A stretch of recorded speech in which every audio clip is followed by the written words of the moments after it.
On February 27th, KALX producer Arnold Woods and I went to the California Medical Facility at Vacaville, where Charles Manson is currently being incarcerated. We made the trip at the invitation of Manson, who contacted the station through an intermediary. When asked why he had chosen our station, Manson stated that he liked Berkeley, and so being a Berkeley station, he said he thought he'd offer us a chance at the interview. After being searched by guards at the main entrance to the prison, Woods and I were escorted to a point outside a heavy metal gate. There we waited for Manson to be escorted to the room on the other side of the gate where the interview was to be conducted. Manson arrived shortly and was locked inside the room. The gate was then opened, and we too were led to the interview room. Just signal the people over there when they're ready. Sure, that'll be fine. Thank you. Hello? Kennedy? Kennedy, right. Nice to meet you. This is my accountant, Arnold Woods. How are you doing? The door was locked behind us, and we proceeded to set up our equipment for the interview. Music being the intended topic of discussion, I began the questioning by asking Manson about his friendship with Alvin Karpis, the last surviving member of the Ma Barker gang, who had taught him how to play the guitar. Karpis showed me some, guitar players change rubs all the time. They show each other different things that they play. He just showed me some of the things that he played. But his style of music was not my style of music, but even though I incorporated some of his repertoire into what I play. He was just a good old man that I met on the road. He had been done wrong also. He never did anything. J. Edgar Hoover just put him in jail because he was friends of people that did something, and he wouldn't snitch, and he wouldn't tell.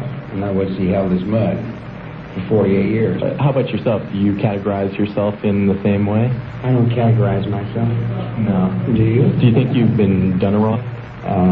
Oh yeah, they're way off base.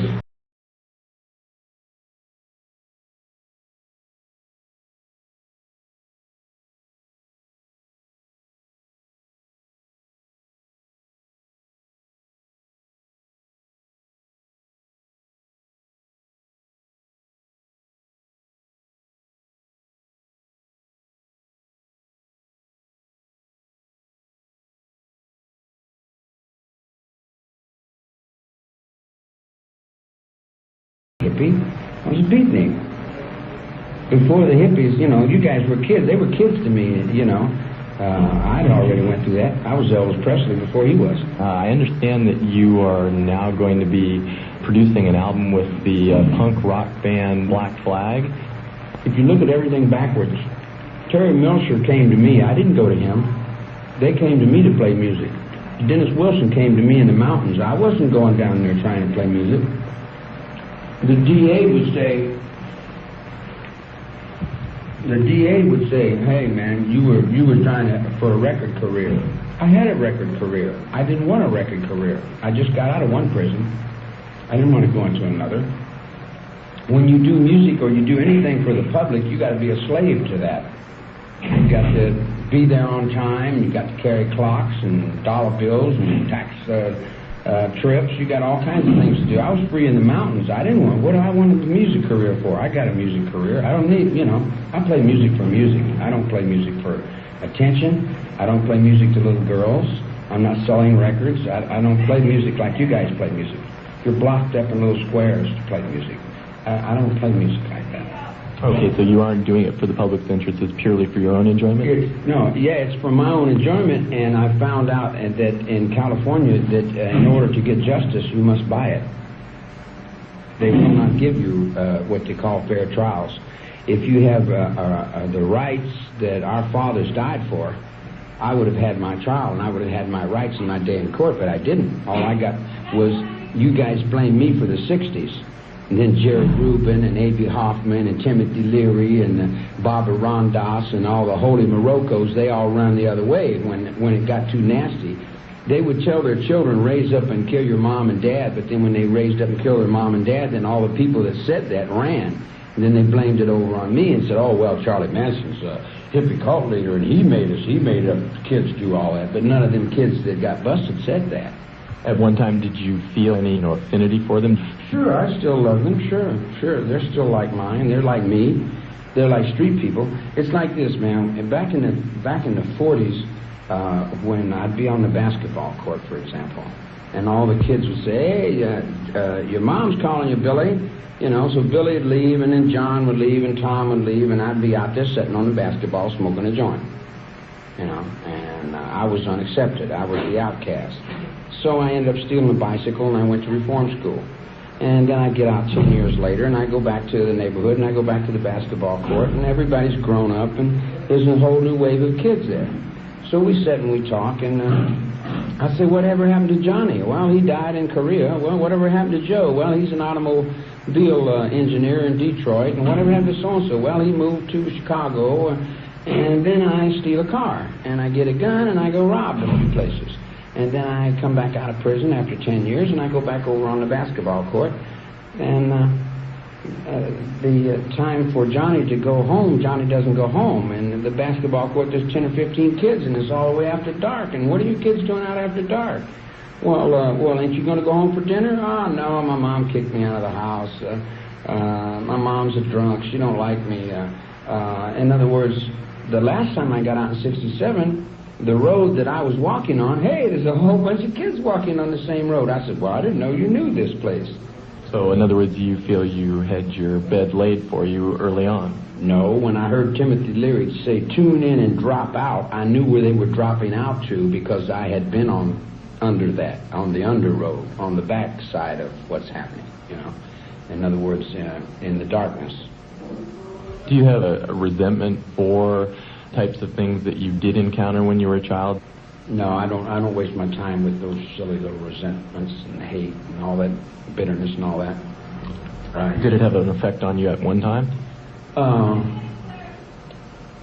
Just to the point to where I found out what it does to you. In other words, I'm not going to destroy myself because someone else is suicidal. Someone else has got problems, that's their problems, not mine. I got my own road I walk. So, in other words, you don't feel any remorse for your childhood, but you do feel it did affect you and your outcome? No, I'm glad. I was glad to be raised by myself. And I think it worked out better. Sometimes you're good. The best parents are the worst parents. And sometimes the worst parents are the best. Because the worst parents don't teach you anything and leave you to learn for yourself. But you do understand that from somebody else's perspective, they may have felt that they were, detrimental. Do you regret anything that occurred in your lifetime? Not to this point, no. Okay, well, let me get back to your music. As I mentioned earlier, you had said that you are cutting an album with the group. No. I got a little tape recorder like this little Mickey Mouse thing here. And in fact, it's not as good as that. And I play a little music and I sing a little music. And what happened was I gave a couple tapes that I had made to a friend of mine about 4 years ago. And he said he wanted to do something with them. Well, I told him, go ahead and do whatever you do. So he got in touch with some kind of lawyer somewhere doing something. And then they got this thing going, and now they're talking about they're coming out with an album. Oh, this is the Us magazine article? Yeah, but it's not an album done in a studio. It's a Mickey Mouse little trip for... but knowing the way the news media has dealt with me, they'll take it and make it into as the best thing that I could do, but it's actually not really... It's not really a reflection of any music that I play. It's a reflection of me passing my time and practicing. I guess you'd call it practicing. I'm not really practicing, I just like to play. You mentioned that, in 1967 you did break up a relationship with both Terry Melcher and Dennis Wilson of the Beach Boys. Now, Terry Melcher was the person who had owned the home that Sharon Tate was murdered in earlier, and obviously there were some connections made between his previous ownership of the home and the eventual deaths of Sharon Tate and Jay Sebring and Abigail Folger and Wojtek Frykowski. Was there any connection between those events? That's my neighborhood. I run that neighborhood. I run in that neighborhood. I live on the beach. I live in Venice, Santa Monica, in the mountains. And I went to that house 4 or 5 times with a friend of mine that's named Dean Morehouse. He's a religious type fella, deacon in the Methodist Church. And I've been to the house and parties. And Tex Watson knew the house because he was on the edge of what I was doing. He was watching the way I was doing what I was doing, putting together whatever I was putting together. So he picked that house. He just went to that house because he knew that house. But it didn't directly have anything to do with me. So it was just coincidence that it happened to be previously owned by Terry Melcher? Yeah, just total coincidence. Yeah. Tell me about your relationship with Mr. Melcher and how you happened to strike him. I like Terry. Terry's a nice, gentle person. He's a peaceful person. He doesn't lie. He's treated me right. I would consider him a friend, but I think all this madness scared him. I think it scared him to thinking that I'm somebody that I'm not, you know. A lot of people think that Manson is some great monster, but the only monster Manson is what the media created and the district attorney created. Do you guys realize what's going to happen to this country because of that case? When you can go to college, son, and learn to be a lawyer, and then you can go to a district attorney's position and do anything you want, that makes you the leader of this country. And put anybody on trial and say anything you want to say and tell any lie you want to lie. Why spend billions of dollars for a school to study criminology when all they do is set up on the witness stand and lie? You just lie, and then you don't need the schools, you know. And the whole thing was a big sham. It was a big act for the world, man, a big play that they put the children on trial for trying to stop the war. And then all the people like Joan Baez and what's that other chick's name? Oh, you mean Jane Fonda? Yeah, Jane Fonda and all those people. They'll scream and they'll holler for the kids to do something, and then when the kids do it, then they say the kids are all fucked up, you know. And the only ones that bring change since time began is the young people. The young people are the ones that have to suffer the sufferings to change the system. Well, we're still working to change the system. We're still improving the system and working within the system. So are you saying that the murders of Sharon Tate and the LaBiancas was a political act? My goodness, man. And did you see Jerry Rubin stand up in the TV camera with an M16 and say, raise up children, kill your moms and dads? You didn't see that? You don't remember that? Sure. Well, you didn't put him on trial. You got Charlie Manson and put Charlie Manson on trial. Did you hear A.B. Hoffman go through all the colleges and give all the speeches to all the young minds about how to shoot cocaine, how to deal with your dope, and how to play in that underworld? And then at the same time, he never spent 3 days in jail. He owns the judge. He buys and sells judges. And he rides on the top of you children. Then he'll go back and play like he's hiding. Let me explain something to you. To hide from the FBI in the United States of America is almost an impossibility. Slick Willie Sutton, one of the slickest crooks in the world, couldn't do it. You got Patty Hearst, and you got her acting like she's on the run from the law. She was never on the run from the law. She was in the FBI office all the time. You know, and then you got A.B. Hoffman that acts like, oh, well, we're with you kids. All right, you kids, you go do this, and then the kids run and do it, and then who gets the blame? You know, the kids get the blame. And then the kids go down and let me take you to Strawberry Field where nothing is real but the medication in the nut warts, and then they cut their wrists and write I love you God all over the walls and hang themselves on the ventilators, you know. Yeah, you take deference with the use of drugs and drinking. Is that an established value of yours that you just don't like drinking and drugs, or was this at any time? I smoke grass, and I've lived around drugs all my life, and I've lived around booze all my life. I'm not against anything. I'm against the misuse. You can misuse anything, man. You know, you can say the guy's hooked on marijuana, and to some people that's a reality, you know. And then they say one drug leads to another, and other people that's a reality. But the younger people don't see how those thoughts became a reality.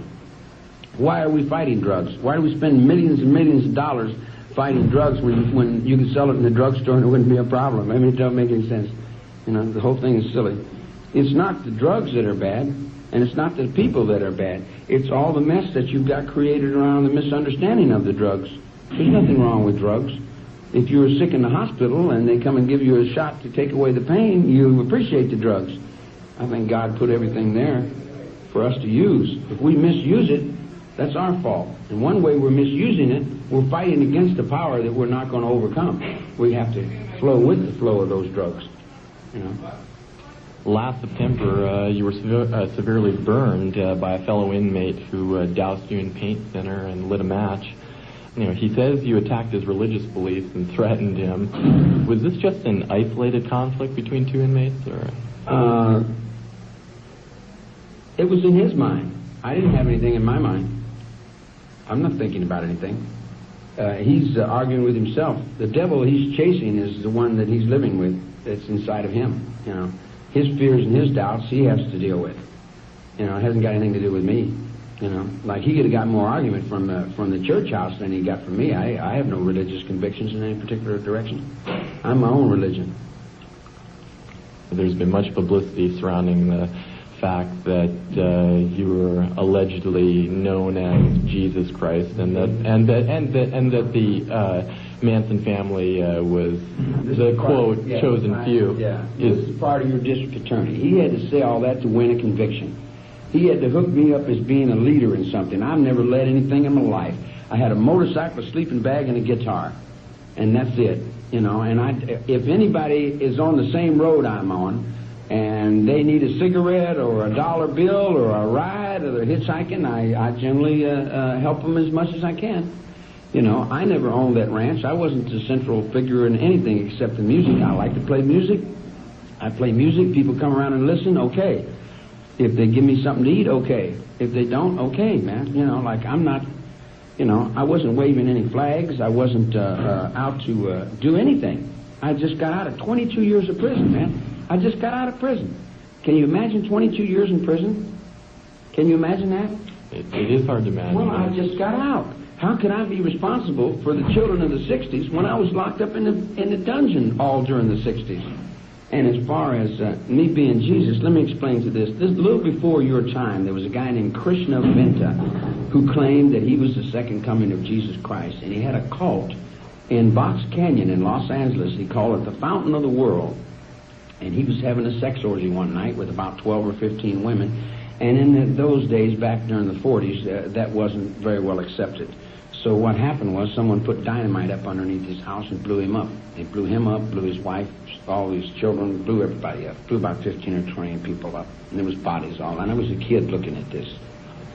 So it just so happened that, we'll say 25 years later, I was standing on the same spot with 15 women, and there had been 15 women blew up, and we laughed and we got in a circle and we said, we were blew up here once, so that we won't have to blow the world up. You know, maybe we can make a little mark here where we won't need to blow the world up, and the next wave of kids can have their game to straighten out another end of it, like the air, the water, the trees, and the wildlife. See, there's certain order in life, and the order in life to each man would be himself first. Then after you got yourself in order, then you reach for your city, your town, your country, your world, you know. So it's a guy was trying to put order into his life, and he would preach on the weekends, and he would hang on a cross, and he'd come down, and he had all these followers. All right. When I got out, I was running with a guy named Jesus, called himself Christopher Jesus, and the cops had a tentative list because we were burning up road equipment that was tearing up the land. They were destroying the water and destroying the animals in the deserts. So what I did was I used to go around and burn up all these things that were tearing up the earth. And I would sneak around and do devilish little things to slow their progress down, because when you see 200,000 or 300,000 animals dying because somebody wants to put a fence across the desert for no particular reason except making money and selling something to the public for a new road production, all that madness that they play in. And I tear the fences down and tear the water and put the water back into the land where the animals can have a game to play. And Jesus was running with me, and we called him Zero. And then when the cops had this list, this tentative list of who's who and what's what, they come up to me and they said, "Are you Jesus?" Because Jesus was spelled like Jesus. And I said, "No, my name is Manson." They said, "Oh, yeah, you're him, son of man. Manson, yes, you're him." I said, "What?" You know, so that when they booked me in the county jail, they thought it was real funny. They booked me as also known as Jesus Christ. I had never had any thought like that in my life. You know, I never needed to think I was anyone. You know, why must I be somebody? You know, I mean, everybody's got a name. I've had thousands of names. I don't need a name. What do I need a name for? You know, I don't even name my dogs. You know, my dogs are just dogs. You know, I name my chickens, or you know, it doesn't make sense. The whole thing. I'm from another world, man. You guys live in a one kind of world. I live in a whole altogether different world. Because you got to consider, I was raised up in jail, not on the street.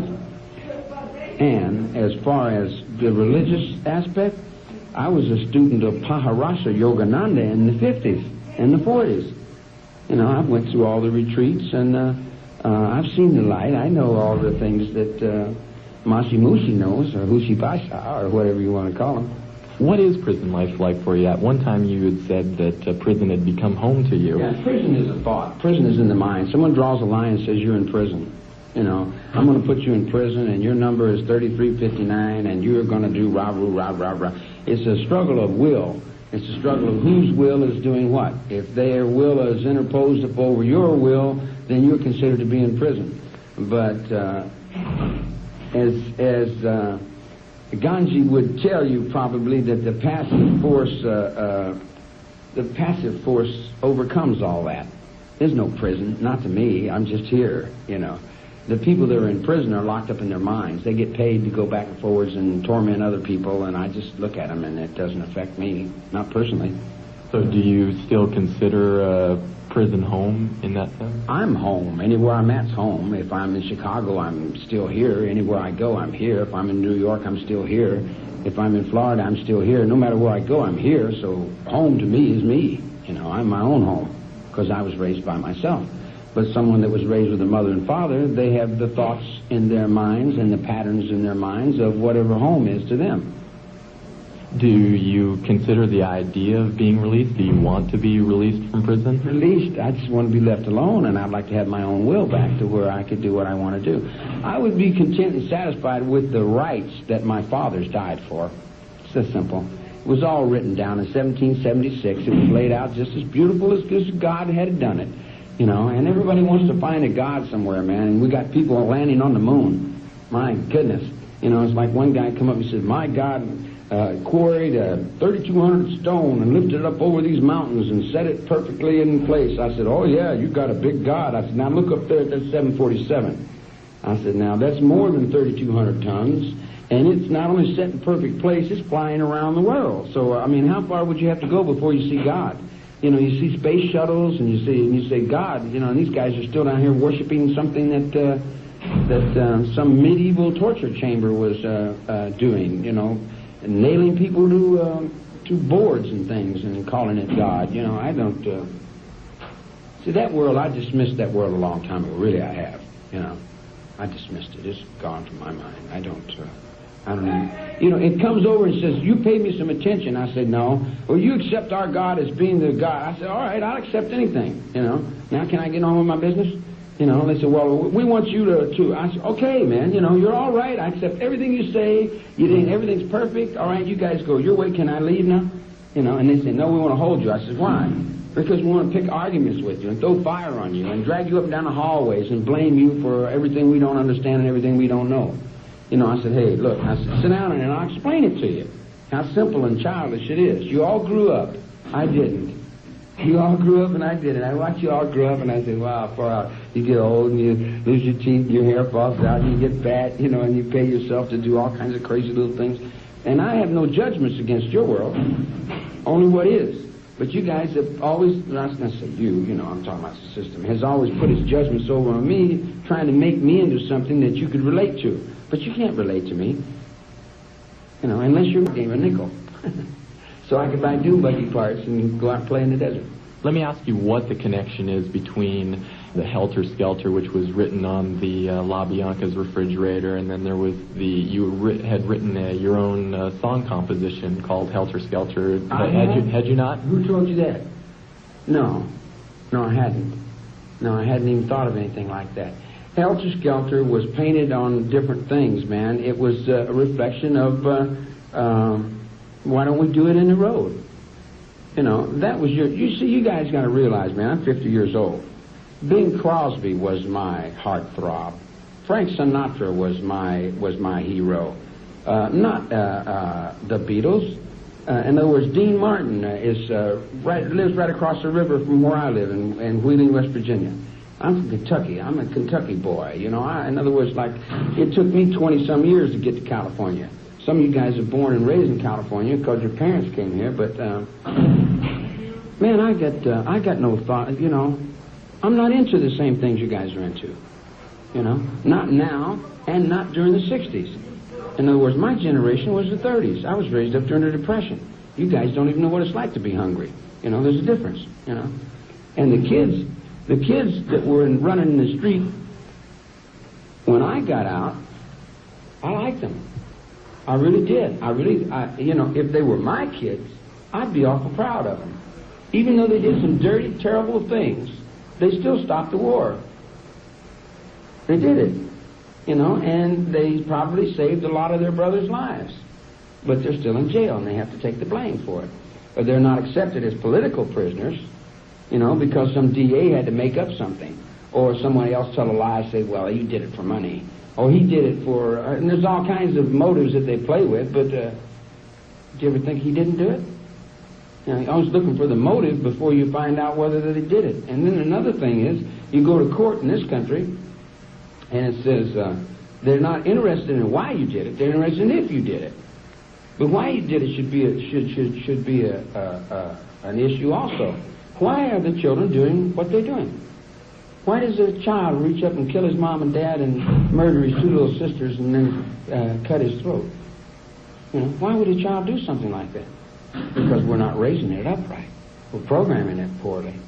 Our TVs are murdering people every 15 minutes. You see 2 or 3 people dying on TV. And yet, to the generation of the 60s and 70s, well, the TV's raising the children. The TV's their mom and dads.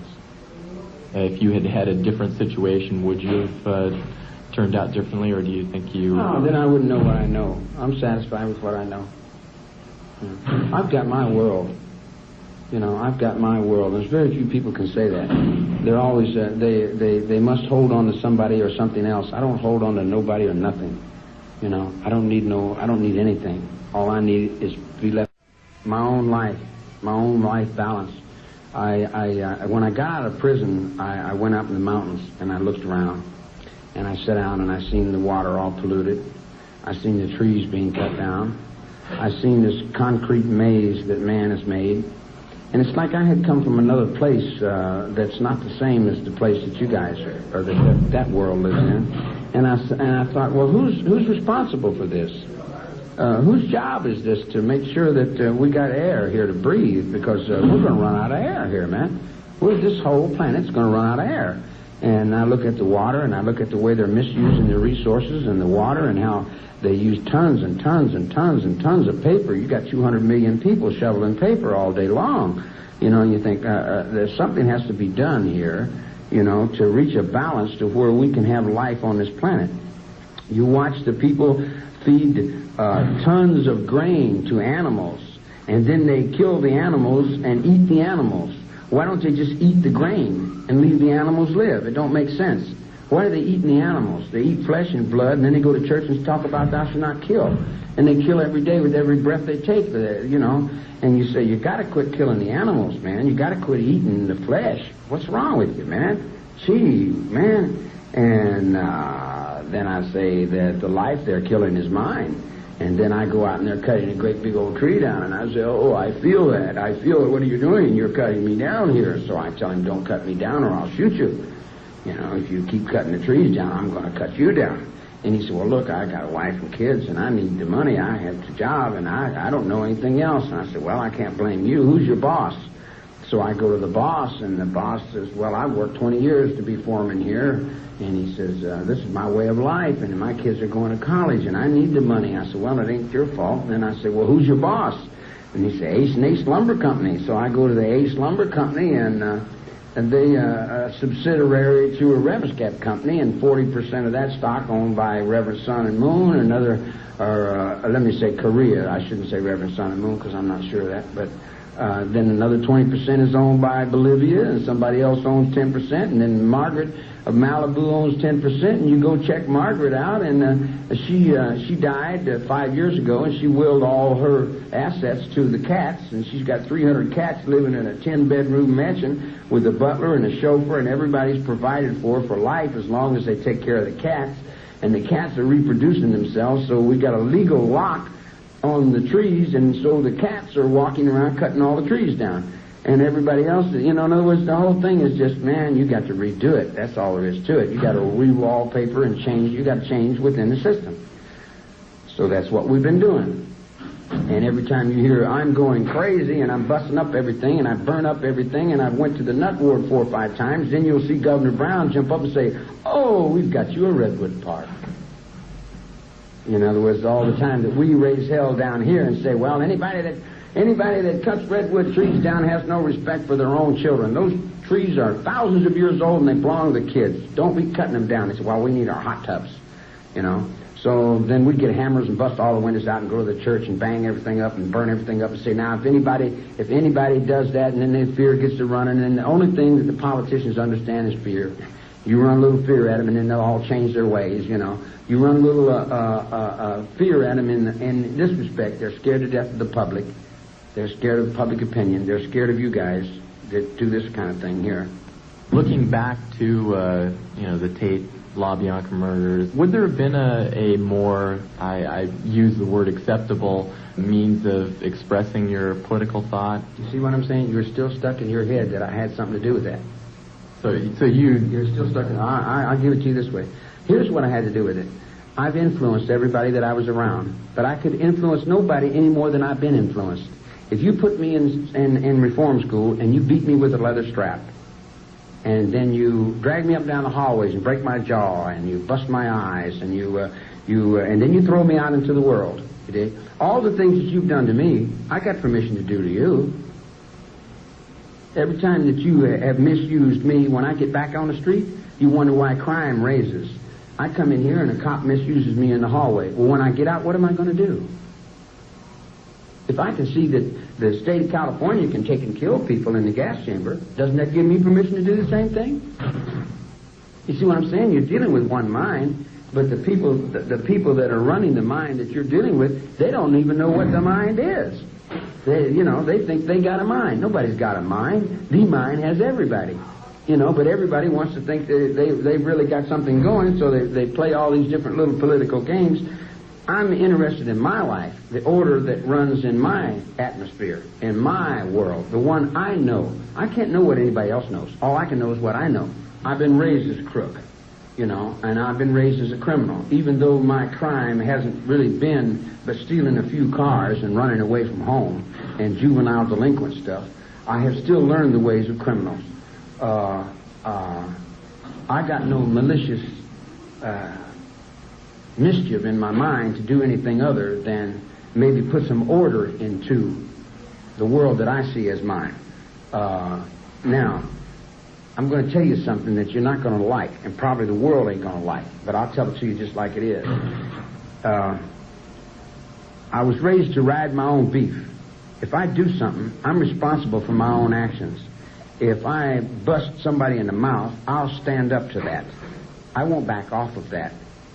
If it means my life, I will give my life for my principle. It's that simple, In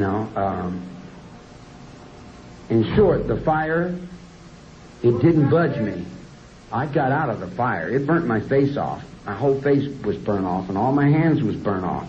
But they all grew back, and I'm still here. And I am still in the same thought, and I'm not intimidated by anything, ever. And I could die 1,000 million more battles, and it's still the same. But I am this way. If I wanted to, had it been me up in this Sharon Tate's house, it would have been a lot worse. Thank God that your children did it for you, and I didn't get started on it, because if I'd have got started on it, it would have been a lot worse than it was, because I am 10 times worse So you are maintaining that you have no I didn't have connection nothing to do with those killings. With that group of murders there, I had nothing to do with that. But now what I've done that you don't know about could be 10 times worse than that. And I would be justified in doing it if I did it with my life. And I gave my life for that, just like those children did. The dispensation of truth is not a difficult thing, and most children can understand it. If you're willing to give your life for something, you go and you pick up your uniform, you get your M16, you put your helmet on, and you get in that jungle, and you do what your country tells you to do. If you don't, then there's nothing, you're not there. There's nothing to you. Because all a man is honor. If he has no honor and he has no truth, he has no faith, he has no trust, what is he? He's a jellyfish, you know. If those were my kids, I would have been proud of them. I really would have, because I seen and I understood what happened, exactly. But I'm bound by another law that you're not bound by. I'm bound by a no-snitch law. I can't rat. If I rat, then I get killed, because I live in the underworld. In the underworld, they don't rat. So you're saying that despite the fact that you say you weren't connected with it, you know who did? Sure. I know the name of every mouse. I know every cockroach. I know what the spiders are thinking. Sure, I knew exactly. But it wasn't my affair. It wasn't my road, and it wasn't my business. And if someone thinks that they're right about something, I'm not going to get in their way, because I've learned. I'll give you this for a lesson. There was 2 guys in a cell. We'll call one Mr. A and one Mr. B. Mr. A said, I'm going to hang myself. And Mr. B says, no, brother, I like you. I don't want you to hang yourself. And Mr. A said, you know, I'm miserable, and I just want to get out of this world, and I want to go off into another level. I'm gone. And the other guy said, no, I'm not going to let you. So Mr. A killed Mr. B, and then he hung himself. Well, I'm not going to get in nobody's way. If they're headed to the ventilator, I'm not going to fight somebody to keep them alive. If people are set to commit suicide and they want to go sideways, get them on out the door. I can't use them. I don't need no suicidal maniacs around me, because I've found this also. Every time you save somebody's life, you've got to be responsible for that. If you see somebody that wants to commit suicide and you say, no, don't commit suicide, and then they go kill your best friend, then you'll wish to hell you'd let them go ahead and do what they wanted to do, see? But this country is overprotective of its people.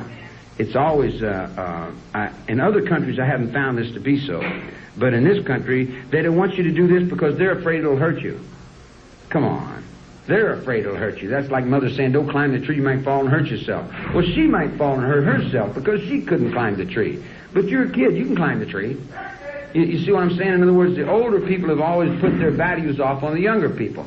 And it's just the same old process that it's been since time began. The younger people keep throwing it off. And that's what the kids did down there in L.A. They threw that all off of them.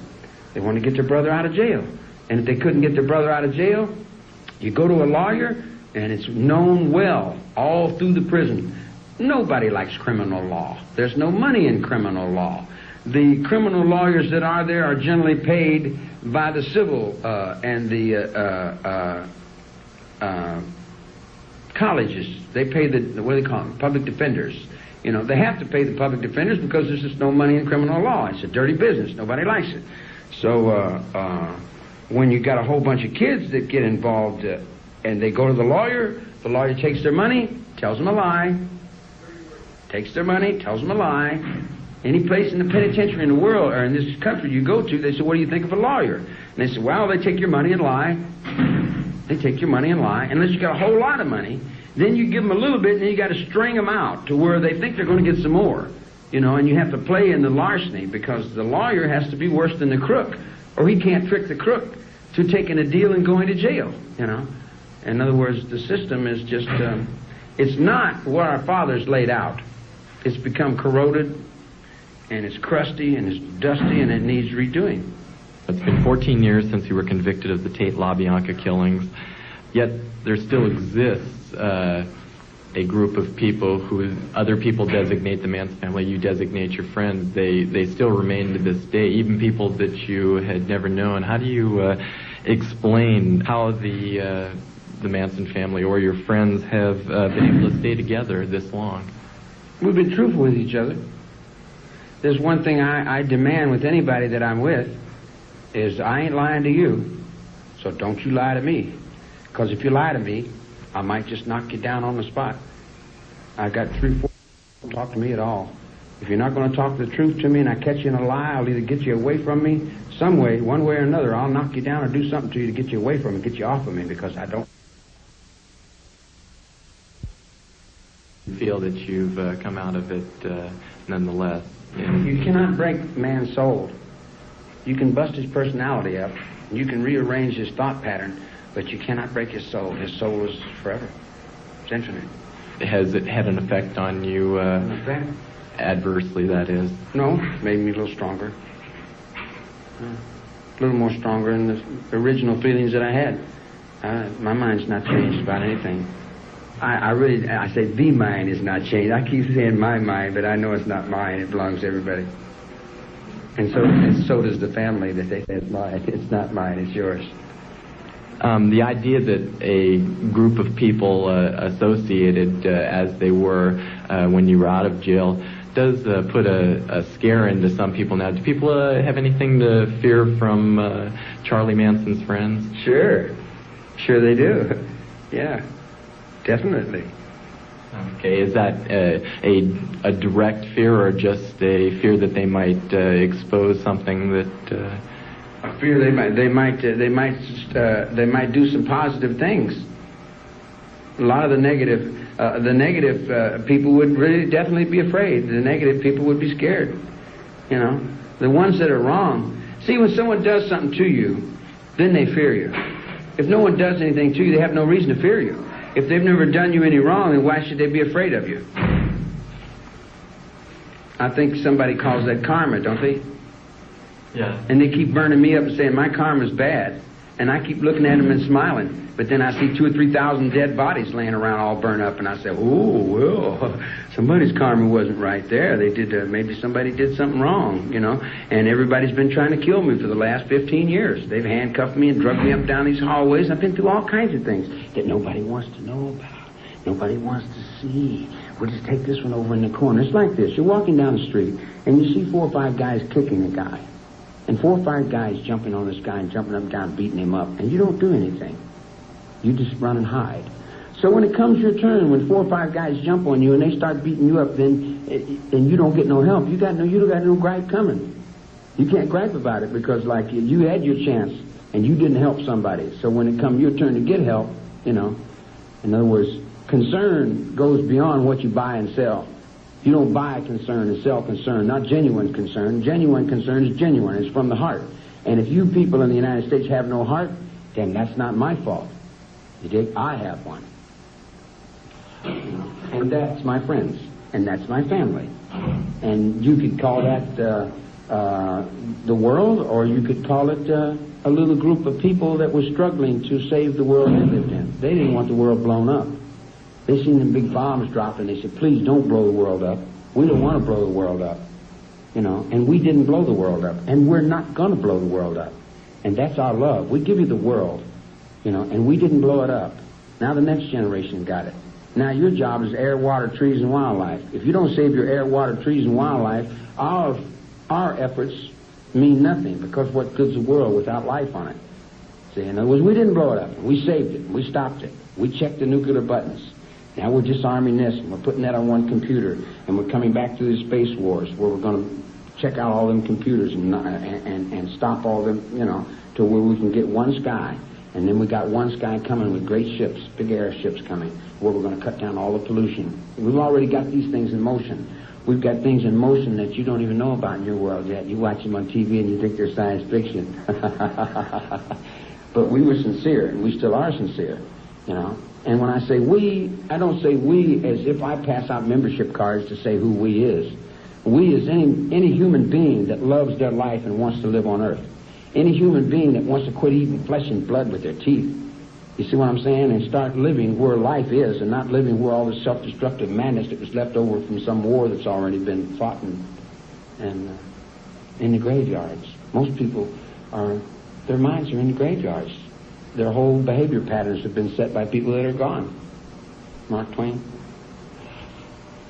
You disavowed this idea that you were the leader of a religious cult and that type of thing.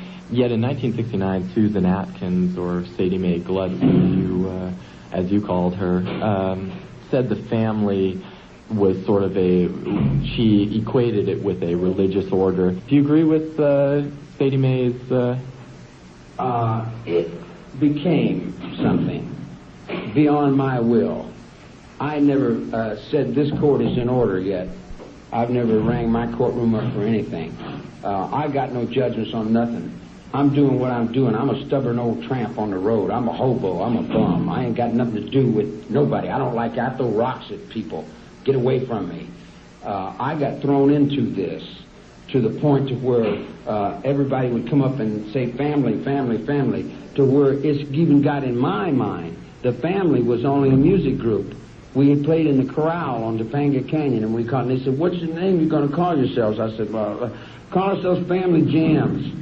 So we were Family Jams, you know, and then... This is at Spawn's Ranch? Yeah, it was just Family Jams, and everybody there either took a part in the music, they were singing or playing or doing some sort of thing, sound equipment or whatever. We had cameras, I had a production company.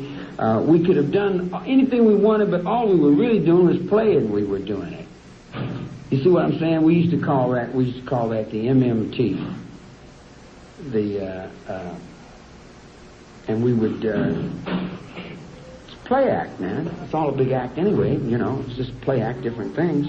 And then when this started correlating and other people started getting their inputs in it, then I seen, hey, I got no control over it, guy. I can't say, well, the Manson family composed 200 people and it did so and so and such and so, because, I never paid any attention to most of those people. I'm fixing my dune buggy. I'm doing what I'm doing.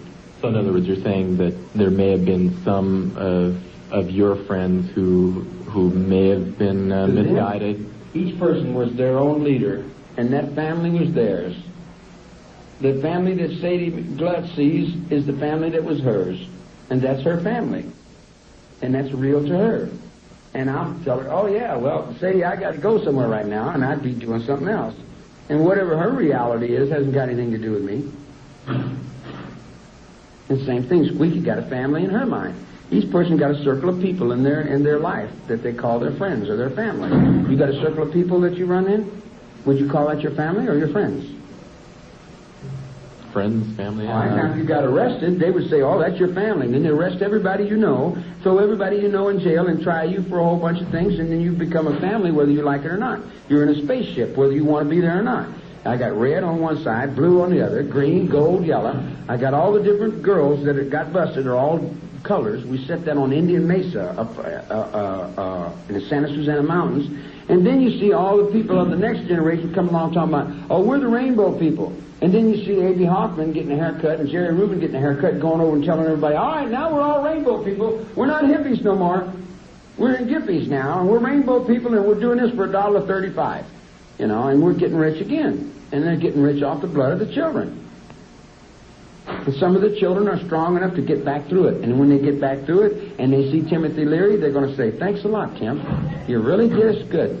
You dumped us down the hole and ran off and left us. And then told on us and lied and cheated. Now you're a comedian, huh? Yeah, you definitely are a comedian, all right. And one day somebody might catch him in the alley and give him the end of a garbage can, what he's got coming. And then when he gets what he's got coming, you'll ask, do you have any reason to fear the Manson family? Because you created the Manson family. Now this wave of humanity that has came in, it's coming back out now. And it's mad. And it's angry. It's angry. It never killed anyone. It didn't want to kill anyone. It would rather give its life than kill somebody. It says, here, man, take the gun, shoot me. You take what I'm saying? But let them live. If that's the case, do you... Another level, I feel on another level, I see every time that they tell those lies and every time that they keep this perpetuate this damn Helter Skelter, it adds more power. It gives me more power. It gives me power to pretty soon you're going to have the whole world trembling. And I'm going to have the controls then. And then you got guys now that got the controls, but they don't have the power. You put somebody with the power at the control and you watch the old buggy rock. Because then the thing will be, then it'll be a whole different world. It'll be a whole different planet. It'll be a whole different perspective. The bureaucratical bullshit will go. There won't be no more bureaucratical madness because we can't afford this. Do you realize what you people are paying for? Do you realize what your tax dollars are paying for? You're paying for a bunch of people that are all stuck back in these things doing nothing. But walking back and forwards, holding it. So the next wave of kids could have to pay their debts, you dig? Rather than change it the way it's supposed to be changed, they won't give it up. So we got to wait for them to die. So we wait for a whole wave of them to die. The last 4 doctors died of heart attacks. The other doctor blew his brains out. Got 2 more doctors, they killed themselves in automobile accidents. So I got to sit here and wait for the medical association to die out again. So I can get out and then I can be sane. But until then, I'm insane. I'm totally insane because I put all these master plans together to destroy the whole atmosphere and pollute the ground. I've created this big monster, and I'm the white man. I'm no good. I'm terrible. I'm all the bad things, you know. And I don't see it that way, you know. I don't see it the way other people see it. That's the way they see it. And that's their judgment. That's their circle. And that's their family. My family, if they were all in here, I'd just look at it and grin. Yeah. So you say that you may have made some mistakes, but these mistakes were just exaggerated, blown out of proportion? You know, because certainly you have to agree from somebody else's... You say mistake. A mistake to me is just a lesson, man. When I fall down on the first step, I learn to grab the second step. And if the second step breaks, I don't call it a mistake. I just go for the third step. And when the third step don't work, then I skip on up to the fourth step. You know, in other words... But some of your mistakes, you do admit, impinged on other people's life, their ability to judge. Well, some of your mistakes may have impinged on somebody else's right to determine their values. Well, let's split a hair there. The matriarch and the patriarch. The matriarch teaches mistakes. The patriarch doesn't know what a mistake is. There's no such thing as a mistake. Mistake, I can't understand what the word doesn't even correlate in my mind for anything. You know, mistake. People play mistakes. You know, that's stage play mistakes. You don't make no... How's the universe going to make a mistake? How can God make a mistake? You know, I mean, if you want to get to the words of it, you know, I mean, you go to the ultimate. If there's one transistor or one little light bulb burn out, then big planes won't fly. They don't make mistakes. The mechanics don't make mistakes. Them engineers don't make mistakes. They work perfect. That's the reason they fly like they do. There's no mistake there. You know, I don't see any mistake. I can't think of any mistake. In other words, I don't even use that word. If you got another word, maybe I might understand what you're trying to say. Acts that you had made may have impinged upon somebody else, and you certainly could agree with that, could you? I see what you're saying. Yeah, but it's like this. You go to the ballet, and you see the perfection and motion that has been passed down for generations. You see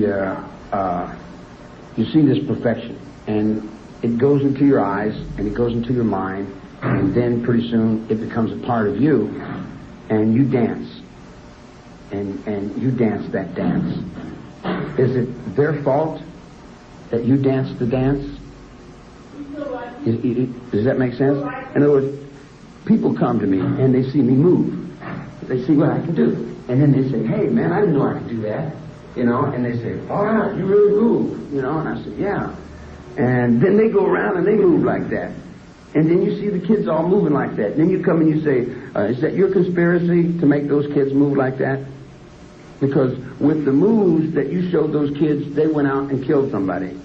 It's like a guy come up to me once and he was freaking out on acid. And he said, oh, man, I'm going crazy. He said, everything is all fucked up, man. The world is all miserable.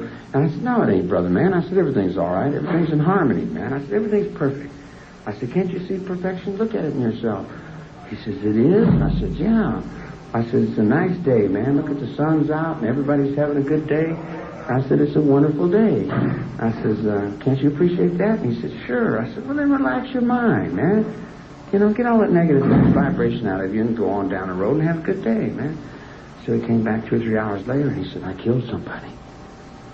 I said, why do you come and tell me? That puts me back in prison, man. I don't want to hear what you did, son. That's your life. Don't put your road over on mine. I'm doing something over here. Well, you said everything was all right. You said everything was perfect. I said, yeah, but I didn't tell you to go do something like that. Now you're trying to give me the responsibility that your mom and dad should have.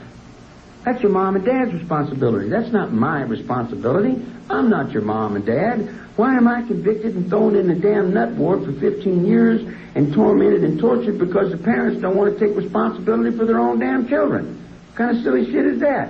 And then the wedding ring starts falling down, and everybody's divorcing everybody else, and then you wonder why your system is falling apart. It's falling apart because you didn't give me my rights down in the courtroom. You didn't face the truth about your own children in the 60s. They weren't bad kids. Most of those kids were graduated from school. Mary's a history teacher. Blue's a marine biologist.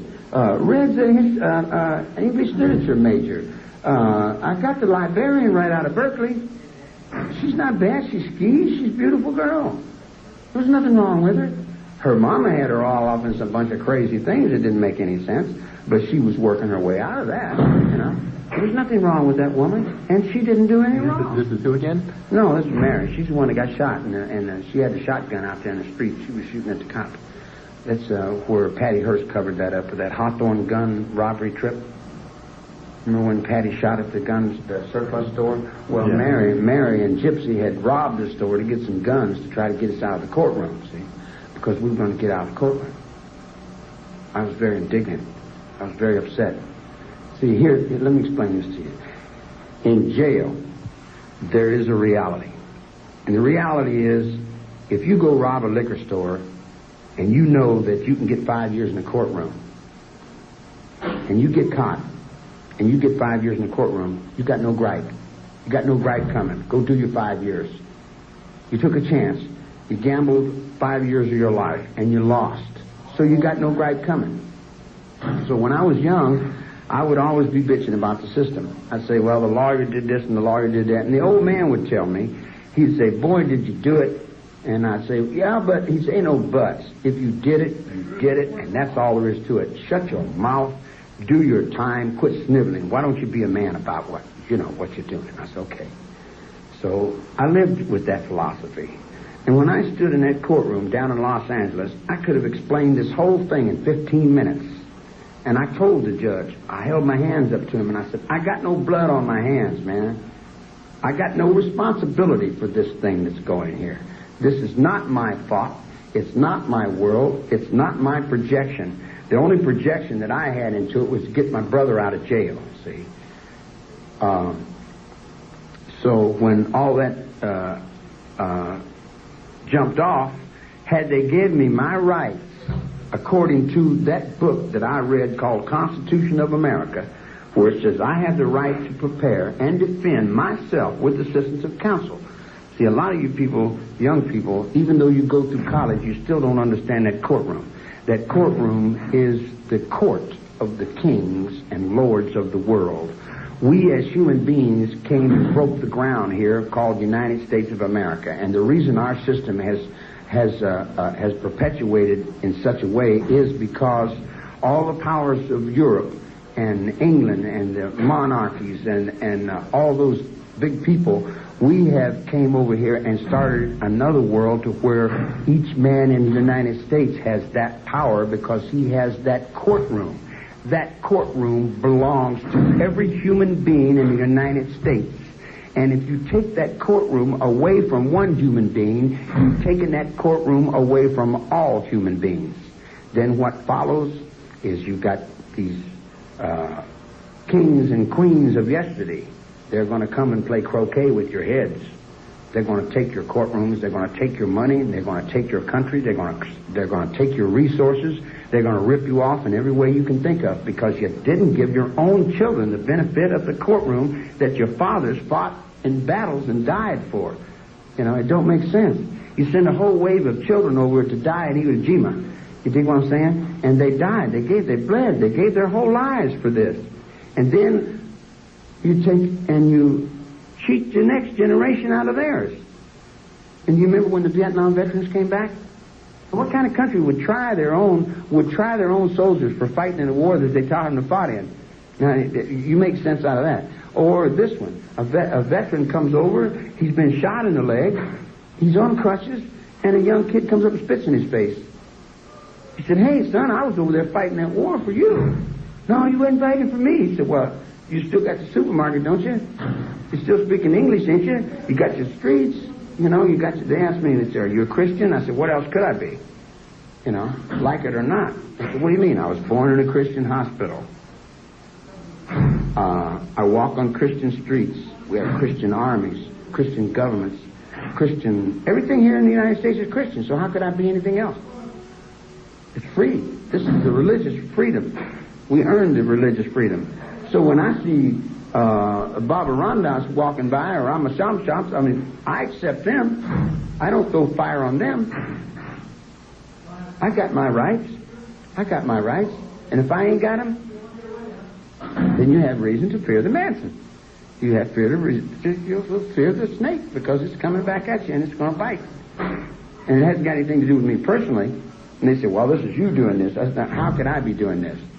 Someone raises up Indiana and they kill 8 or 10 people. There's 5 or 6 people killed in Georgia. 2 or 3 people was killed in Texas. And a couple more people killed over here. And then they say, you're doing all this. I'm doing all this because you didn't do right. Take it back to the DA. Ask the DA why he sold you all down the river. And he'll kick back in his big old $200,000-$300,000 automobile with his $500-600 million pad, and he'll kick back and he's not a DA no more. He just used that as a stepping stone to go to bigger things, better things. You aren't saying that you feel that crimes in America, murders, what have you, in general, are being blamed on you. That people think that they're... Oh, certainly, sure. They've got devil cults, and they got they've achieved all kinds of madness behind this. They've got all kinds of things going that are unreal. And I have big powers. I look at people and I say, I got power in my eyes, unlock the door, and they say, no. I say, well, I never can believe what you read in them newspapers, I'm supposed to be some kind of, come on, man, it's a big act. Oh, goddamn thing's a fucking act, man. Even what I said right then is a fucking act. Everything's an act. It's all an act. The only thing that's not an act, the only thing that makes reality is death. And then they hang it on a cross and kneel down and pray to it. That's the only reality they understand. If you kill 8 or 10 people and you throw blood all over them, you say, now you see what I'm saying? They say, oh, we see what you're saying. And they still don't see what you're saying. Can you imagine why we fought the Second World War? You know why? No, you tell me. We still don't know why. But how many people died? We won the war. We lost the principle. The principle's still there. The problems are still there. But then it falls back on me, and I'm just one. I'm one ding. I ain't got no bell, or I got a bell, but I'm not going to ring it. At one time, you mentioned Richard Nixon earlier, and he at one time had said that you were nothing more than a murderer who, for all intents and purposes, was a glamorous figure. Do you see yourself as a glamorous figure? I don't see myself as anything. I don't think I say it. I haven't opened this courtroom. I ain't got no judges on myself. See, here's the thing, man. You got to realize, I was raised for one thing: survive. That's all I know. That's all I've learned. I'm like, put it this: I'm in the zoo looking at you. And if you come in my cage wrong, I will eat you. I will bite you. I will tear you to pieces. If you come in right, okay. If you come in wrong, then I got to do whatever I got to do. I am vicious. I am terrible. I am awful. If I'm invoked, and you can call that devil. You can call it Satan. You can call it God. You can call it anything you want, but don't invoke me, because if you invoke me, then you got another war. We just stopped one war. We don't need another war. If they're going to have another war, you dig? I don't want to be no part of no war, man. I don't want to be a part of hurting nobody. I don't like to get hurt. I don't want to hurt nobody. I don't want to die, therefore I don't want to kill nobody. You dig? Even though in my own spiritual self, I know there's no such thing as die or it's a game. Life and death is one, in the chambers that I live in. But I'm a little beyond time in the minds of a lot of people that haven't been in jail as long as I have. See, you got to consider 36 years in jail is a long time, guy. Some people can't survive a year in jail. They go crazy. I have sat for 15 years looking at the wall with the cockroaches. Just sat there. I don't read books. I don't watch TV. I don't listen to radio. In fact, your station is the only station I listen to. It's okay if Sharon Tate's mother gets up and says, I wish someone would kill Charlie Manson. But what if I get up and I get 2 or 3 guys going home and I say, I hope someone kills Sharon Tate's mother? I think she would lose. If she wanted to play a battle like that, I think she would end up second best. But I don't want to do that. They said, well, what do we do? She said she hopes someone kills you. I said, well, tell her, why don't she come? Why don't she come and do it? Why don't she come and do it? I never heard her daughter. I never even thought about her daughter. Didn't care about her daughter. She lost her daughter in the Second World War. Had nothing to do with me. Yeah. Let me ask you, how do you relate to other prisoners? Do you interact with other prisoners? Do you have friends here? Got a lot of good brothers in here. Got a lot of good brothers in jail. All my family's in jail. If I was raised up in prison, where's my family? If I got a family, where's it at? If you come up and you say, all right, well, here's your family ticket. You're in charge of the family. I said, okay. And they said, it's your family. I said, all right. Well, who raised me?